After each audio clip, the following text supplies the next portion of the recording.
Barbara, thank you. And I know you're not going to be a stranger to Massachusetts and New England. Our next speaker is going to be introduced to a good friend of mine, State Committee man, City of Newton, Republican City Committee Chairman, an all-around really good guy, one of the most dedicated Republicans there is in Massachusetts. He's also a co-chair of the Mass New Hampshire Trump campaign. Tom Mount.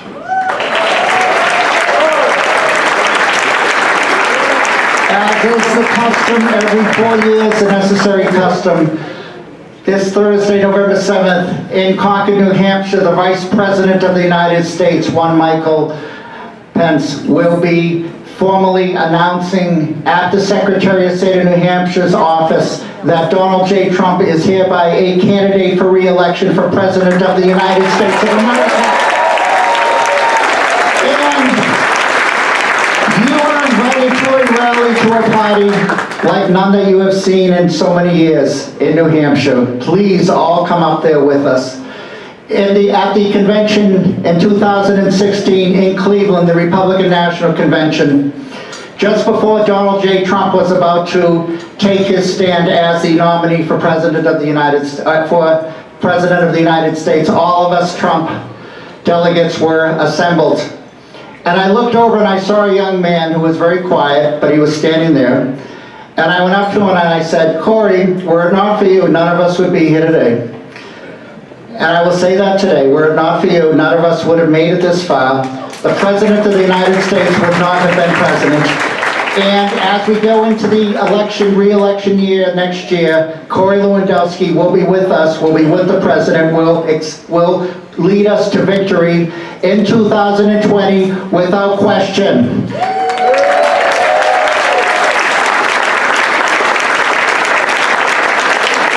Without further ado, we are very proud to have with us here tonight the Chief Advisor and former campaign manager to President Donald J. Trump, Cory Lewandowski.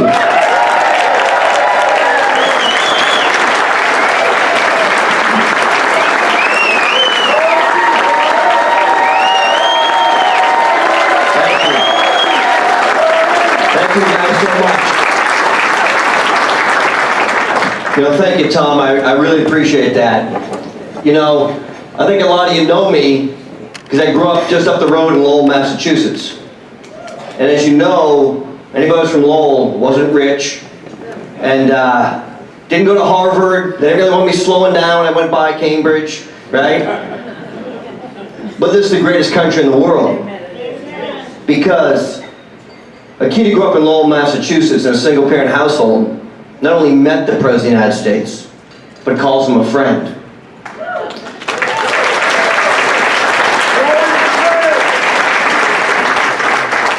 And I'll tell you, my relationship with the President is very humbling, because I've got 4 children. My oldest is 13 and my youngest is 8, and for the last 5 years, my entire life has basically revolved around Donald John Trump, like all of us, I think. But the reason that so many people stay loyal to this president is because what he does for me and my family and for the American people. And let me just impress upon you some of those things. I spent a lot of time traveling on the campaign trail with the president, a lot of time away from my family, my home. And without fail, he would say, "Hey, Cory, do you want me to call your wife and tell her you're doing a great job?" I'd say, "No, sir, I just want to work." And I remember we had been on the road for 72 days straight. I hadn't been back home. It's a long time. And it got tough for a while because he has a different gear than every other person, right? He doesn't sleep, ever. I'm a guy who works pretty hard at the gym and tries to work hard. And I remember we're running through the campaign. I've been on the team for, 16, 17 months, and this guy just keeps going and grinding and grinding and grinding. And we were flying in one spot from Wisconsin to another spot in Wisconsin. I had walking pneumonia, hadn't slept in like 6 days. And I had about 15 Monsters in me, energy drinks. I put my head down in the airplane, I put my hand on my head, And he looked back and he says, "Hey, Cory, if you can't take it, we'll get somebody else." And I said, "Sir, I hadn't slept in like a week." But you know, it's amazing what his work ethic is. How hard he works. And he didn't need this life. And, you know, there's not a holiday or major event that goes by that he doesn't pick up the phone and give me a call. And, you know, it's kind of strange because I think my kids are a little spoiled about it. Because last Thanksgiving we were sitting around the dining room table and we were playing cards. It was me and my mom and my wife and the kids, and the phone rang, and I looked down and it said Donald J. Trump on it. And I said, "Yes, sir." And he said, "Cory, just wanted to call and say happy Thanksgiving." And I said, "Thank you, Mr. President." He said, "Are your kids home?" I said, "Yes, they are." He said, "Well, could you put me on speakerphone? I'd like to talk to him." And I said, "Yes, sir, I can do that." And so I put him on speakerphone, I called the kids in. And if you don't think it's humbling to have the President of the United States say the following words, you don't understand. He said, "Hey guys, I just want to say happy Thanksgiving. And if it wasn't for your dad, I wouldn't be the President of the United States." And I'll tell you something.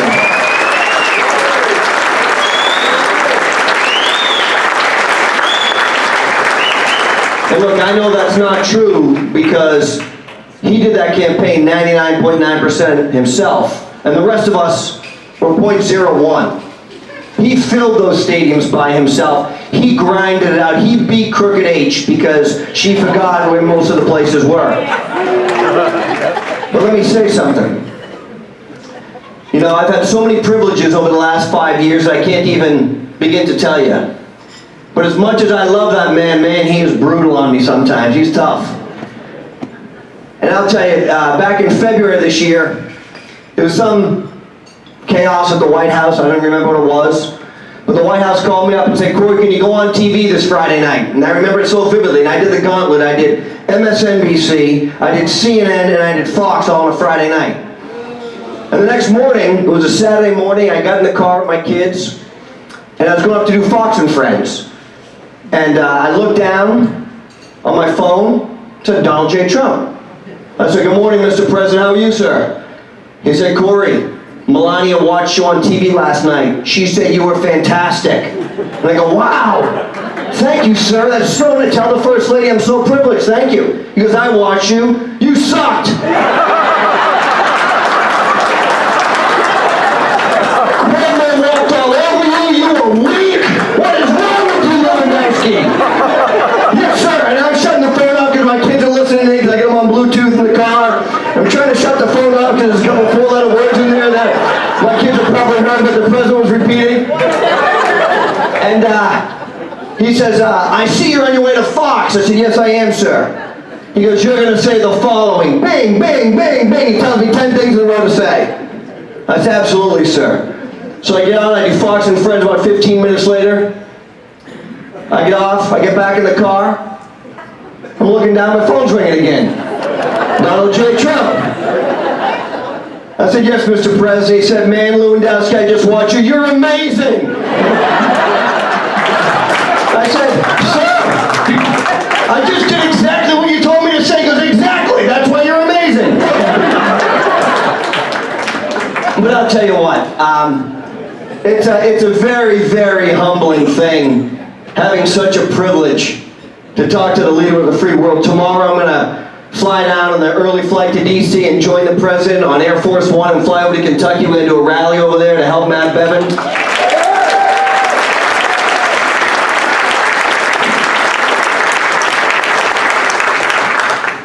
And I remember, you know, the first time being on Air Force One, because who wouldn't, right?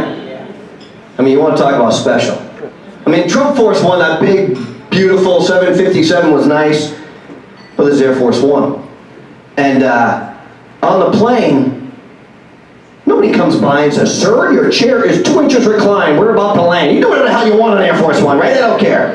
You can have your computer open. You can be talking on the phone. You do whatever you want on Air Force One, basically. And I remember I get to make a phone call. Because you get this little phone, you just pick it up, and some guy picks up and says, "Who do you want to call?" And it goes through the White House Situation Room, which is really freaking cool, right? So I said, hey, I want to call my mom. Because if it wasn't for her, I wouldn't be where I am. Being in a single-parent household in Lowell, Massachusetts. Because she fought for me when I didn't even know she was doing it. And making that phone call on Air Force One to my mom was so special.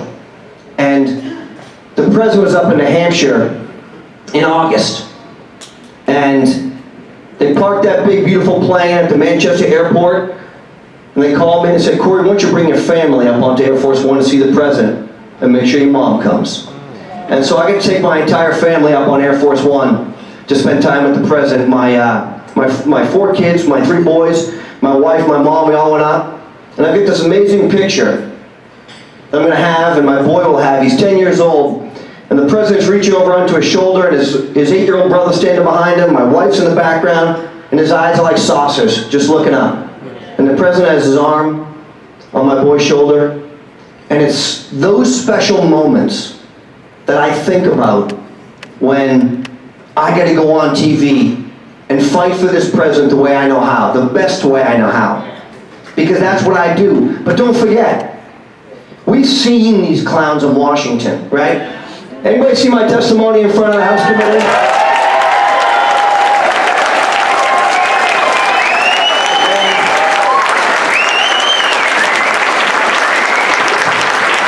I don't think those guys understood what it was like to be from Lowell, Massachusetts, right? I don't think they realized, right? Not just am I a fighter verbally, I love to fight. What you do when you grow up in Lowell, right? You fight. We have Mickey Ward, he's a pretty badass fighter. We have a lot of good fighters. But on top of that, I wasn't going to let them impugn me and my family, my reputation for their own political gain. That's what they tried to do, if you remember, right? And I said, Mr. Nadler, could I have a copy of the Mueller report? I'd like to reclaim my time. I'm like, what are you talking about? I was talking about, right? He had to say like 6 seconds while they delivered a copy of the Mueller report to me. And he said, Cory, it's on page 90. I said, what page? Page 1. Page 2. I took my time. I took my time with this thing, right? And then we had the geniuses. We had President Swalwell asking all the tough questions, right?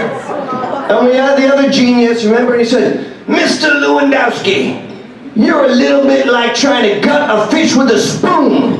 Remember this guy? This was Congressman Johnson. This was the genius who said if we put too many people on Guam, it was going to fall over.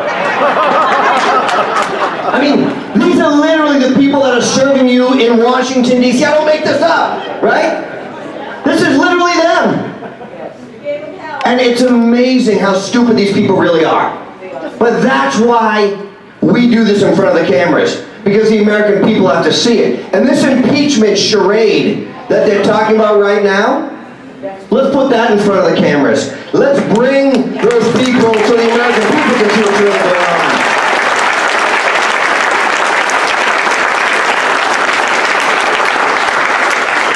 Because I'll tell you something. This president loves to fight. He's a great fighter. He could have been from Lowell. He's a good fighter. Okay? But I'll tell you this. When you put this impeachment hearing in front of the American people, over a telephone call which nothing was said, we've all read the transcript, nothing wrong. Don't forget, this was collusion, collusion, collusion, obstruction, obstruction, obstruction, and now it's impeachment, impeachment, impeachment, run by little Adam full of shit, right? I mean, this is just crazy. But let me tell you, if you think the members of Congress are bad, has anybody ever turned on the news? Look at CNN. I mean, it's literally, they have a lower approval rating than members of Congress who rate themselves. And that's about a 7. And so, I'll tell you a couple quick stories, just real quick. We all remember election night. Anyone remember that 2016 election night?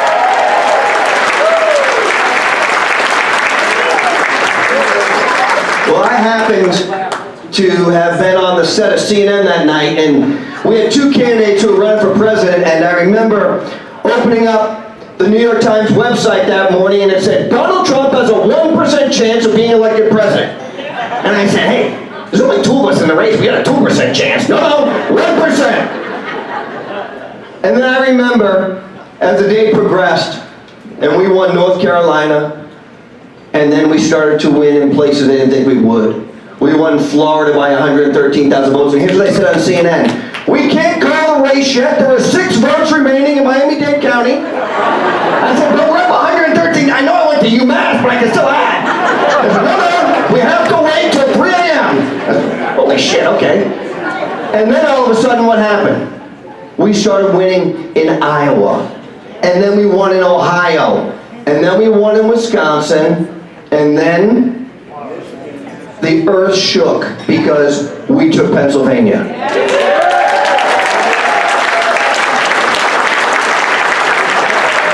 And if you remember, and I remember vividly, Donald Trump was in Trump Tower, and Crooked H was literally across the street in the Peninsula Hotel. She had her fireworks ready to blow through the glass ceiling, right?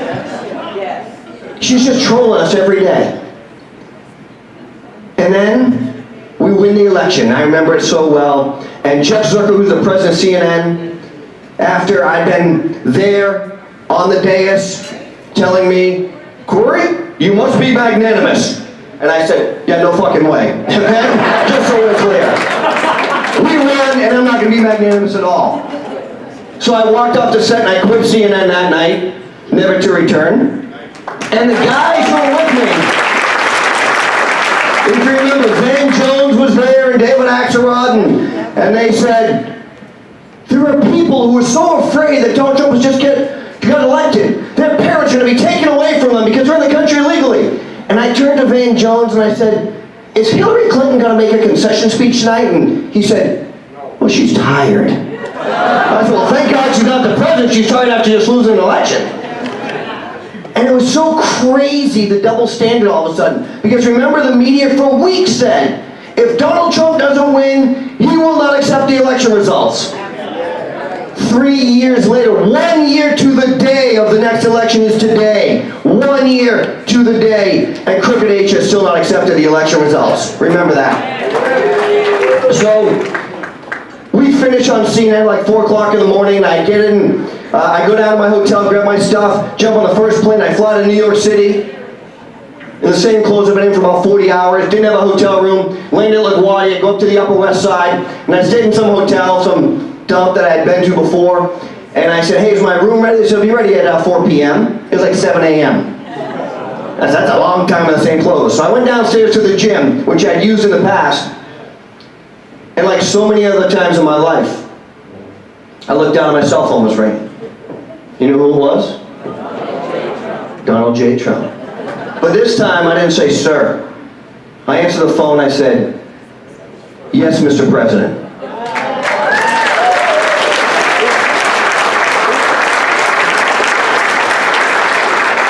And he said, Cory. And I said, sir, did you hear what I just said? You're the President of the United States. I said, can you believe it? He said, no. And I said, me neither. And then he said, come over to Trump Tower. I want to see you.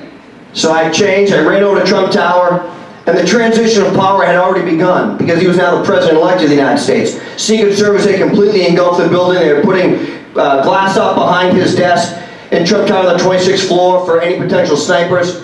And all of a sudden, in addition to the full cavity search I got walking into the building, I walked into his office on the 26th floor where I had been hundreds of times in my life, and the room was just full of new people. People I'd never seen before. We had a lot of new friends the next day.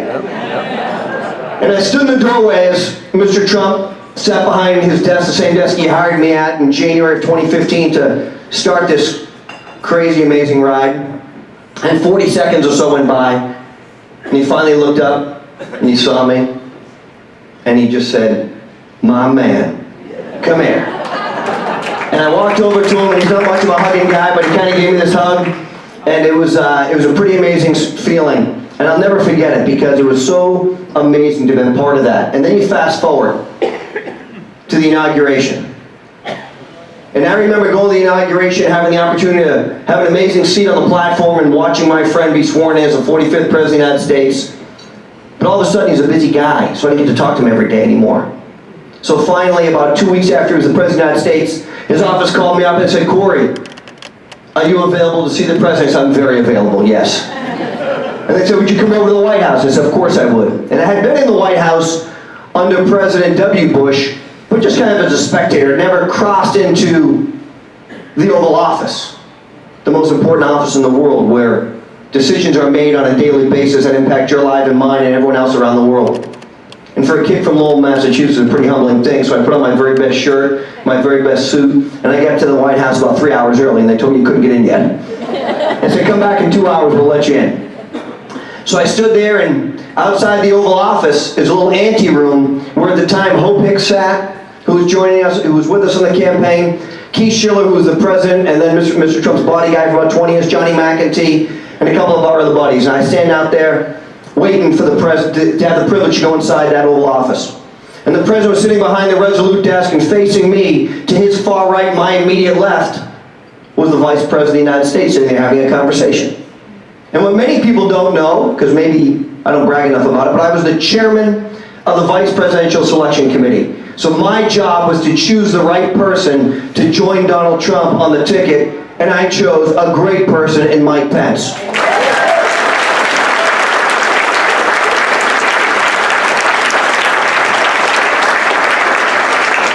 And so I stood there talking to my friends outside the Oval Office, having never crossed that magical line that brings you into the most powerful room in the world. And I stood there as the president continued his conversation with the vice president. Finally, the president looked up and he said, hey, Lewandowski, get in here. And that wasn't exactly what I was hoping for, right? It was like somebody was going to call me in. It was very good. So I walk into the room, and the vice president stands from his chair. And the president turns to him and he says, hey, Mike, do you know who that is? And the vice president says, sure, that's Cory. And the president says to him a second time, hey, Mike, do you know who that is?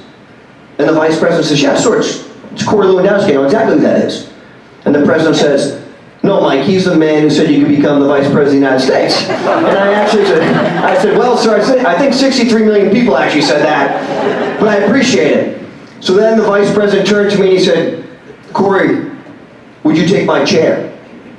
And I said, Mr. Vice President, I cannot do that, I'm sorry. I'll sit next to you. And so I sat to the Vice President's right, directly center with the President of the United States. He was to my left, and the President called in Hope Hicks, and she came and sat to my right. So Hope sat to my right, I was in the middle, the Vice President to my left, talking to the President of the United States, and we reminisced about the campaign for maybe 30 or 45 minutes. Then the Vice President turned to me again. He said, Cory, can you do me a favor? And I said, Mr. Vice President, I'll do anything you ask me. He said, I have to give a speech tonight. It's going to be a big speech.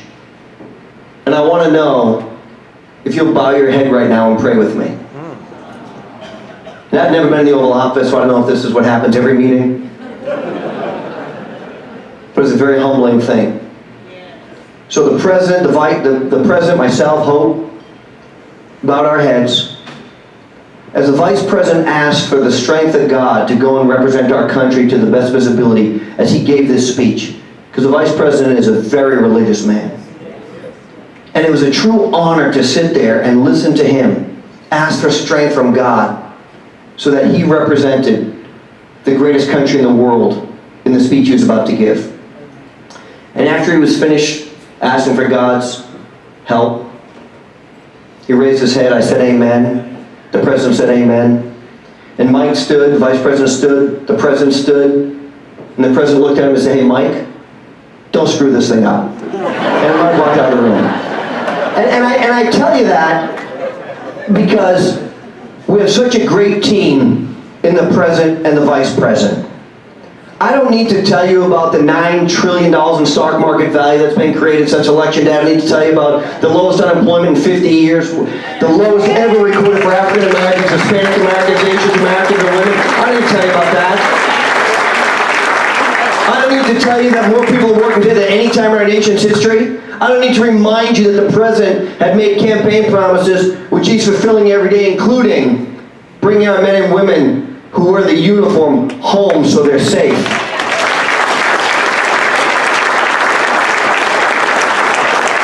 I don't need to remind you that the President's building a wall on the southern border because we're the only civilized country in the world that doesn't stop people from coming into their country.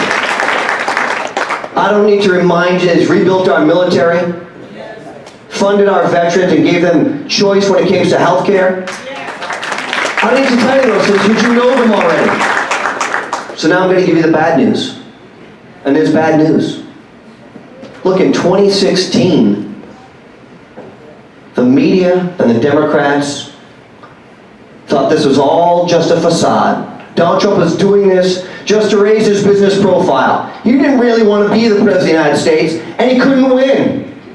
And so, day after day, Hillary Clinton, while Donald Trump was doing 4, 5, and 6 rallies a day, she was heavily medicated, preparing for the debate a week later.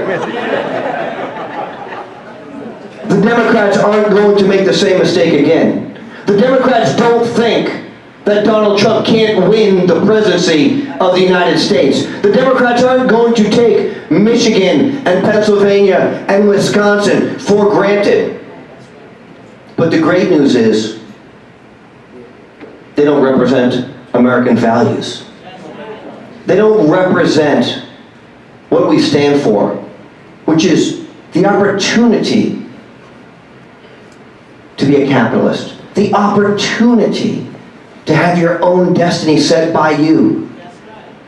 We don't believe as conservatives that everything is free in America. You don't get to come into this country illegally, have free health care and free higher education while the rest of us have to pay for it. We don't believe that, and either does Middle America.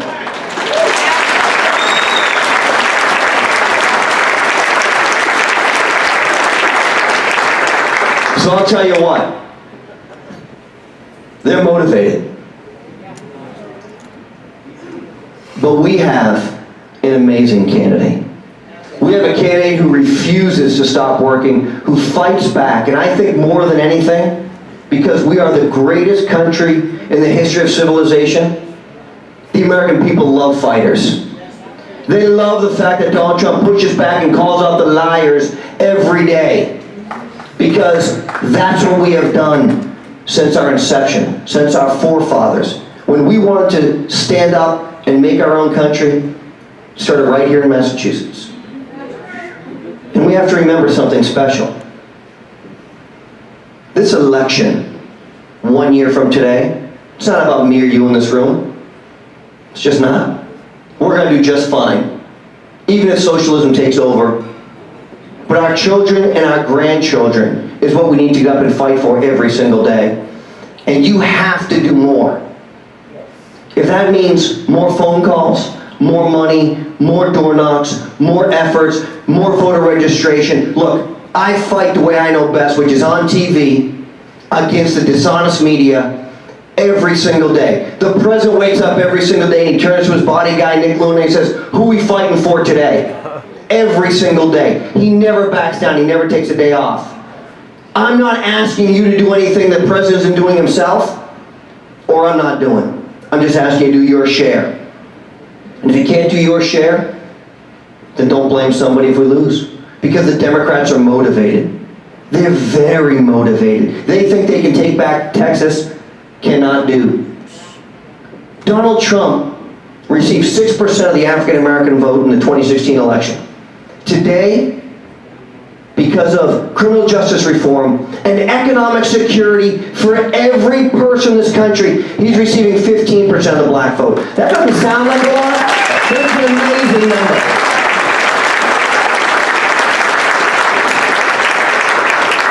Bob Dole in 1996 received 12%. Mitt Romney and John McCain collectively, one received 2%, the other one received 3%. So don't ever underestimate what he's been able to do in the first 3 years of this administration. But also, do not sit back and rest on your laurels and say, we've done it. My 401k is better today, so everyone knows that. We still have work to do, and very candidly in this room, you guys know I tell the truth, because you can't fire me. Doesn't hack, can't be done again, okay? The Republicans failed us for the 2 years they had control of the House of Representatives. Paul Ryan and his band of clowns did not get immigration reform done. They did not give people the opportunity to buy health insurance across state lines, and they did not pass a transportation infrastructure spending bill. These are things that we could have done to make people's lives better. The great news is, we're running against AOC, Rashid Tlaib. They make Nancy Pelosi look like a moderate. And if that doesn't scare the hell out of you, then nothing should. Because she's a self-described liberal from San Francisco, and she's the moderate wing of the Democratic Party. So this election is capitalism versus socialism. It comes down to that. It's very simple. We should be concerned about what our institutions of higher learning are teaching our young, because they make it seem like socialism is the way to go. Except they don't want to point to Venezuela or any other socialist country because it's never survived. So I ask you as a favor, as someone who drove down from New Hampshire, home for the Pats game, to take time away from my family tonight, to ask you to do more. And if you can't do it in your community, I heard the guys from Walpole screaming because they're probably right out of jail, I'm not sure, but I heard them over here. You gotta do more. You have to do more. We are assembling an amazing campaign for 2020. Brad Parscale, who worked for me on the campaign, is the campaign manager. He's a great friend. I talk to the campaign every single day. I travel with these guys. I'm a senior advisor to the president's campaign, the senior advisor to the vice president's political action committee. I need you to do more. And I don't need it for you. I just need it for the next generation. Because my 4 kids are counting on every person in this room to make sure that you deliver. So I want to thank you. I want to thank you for being here tonight. And make sure we're left. Donald John Trump and Mike Pence, right here from tonight. Thank you guys very much.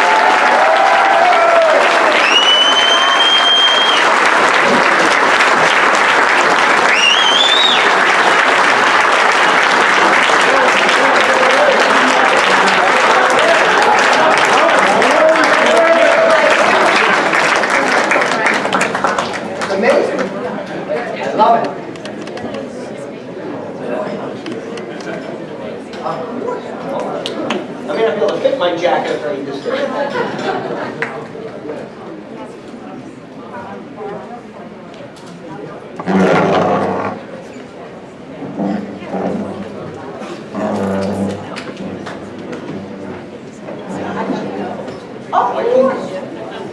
Picture of all 3 of our speakers. Yeah, come on up here. Come on up here. I need to be in the middle. Get right in there. There we go. Take it up.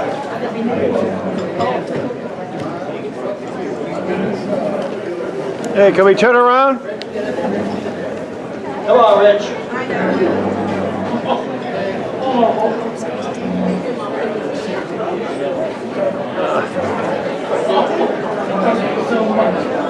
You did a great job. Good job.